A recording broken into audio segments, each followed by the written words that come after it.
Ça peut rejoindre aussi une certaine forme de communication sans violence. C'est ça. Communication, qu'elle soit orale ou non orale. Comment est-ce que tu as des exercices là-dessus, lors de tes Mhm. stages ou tes thérapies, Mm. pour parler de communication non violente? Oui, communiquer, ce n'est pas qu'avec la parole déjà. Mm. Donc on apprend déjà à communiquer sans violence avec son corps. Et toujours, on commence par son propre corps avec un certain nombre d'exercices, comme le travail des axes pour éviter de forcer. Puis après, une fois qu'on libère des axes dans son corps, on le travaille dans la relation à l'autre. On peut utiliser donc les jeux martiaux avec des saisies ou avec le bâton ou en bois ou le sabre en bois. Enfin, en relationnel, c'est plutôt le bâton.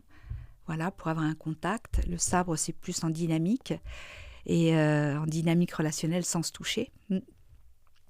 Et du coup, déjà, c'est ce qu'on appelle un dialogue tonique. Ça existe depuis la vie intra-utérine, l'enfance.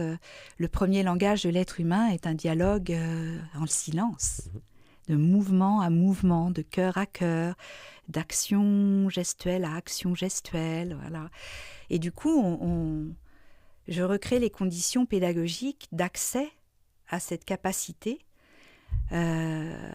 avec des mouvements simples. Vous voyez, par exemple, des mouvements d'enroulement, déroulement, qu'on appelle des convergences. Voilà, divergences que je fais tout petit là, qui sont présents dès la 10e semaine de vie intra-utérine. C'est tôt. Donc l'être humain a un grand entraînement de ces mouvements coordonnés de base, qui sont synergiques, qui vont bien ensemble et qui font qu'il n'y a pas à forcer. C'est ça, hein, tous les mouvements se font sans forcer. Donc quand on communique sans forcer, on communique de manière plus pacifique. Il y a une intention, il y a une volonté et il y a la place à un lâcher-prise, à une fluidité, à des plans de glissement. Voilà. Qui permettent aussi d'accueillir la nouveauté. La nouveauté dans un événement, la nouveauté en soi, la nouveauté dans l'autre, la nouveauté du présent. Voilà. Et donc tout ça, ça permet de communiquer de manière pacifiante, pacifiée, pacifique.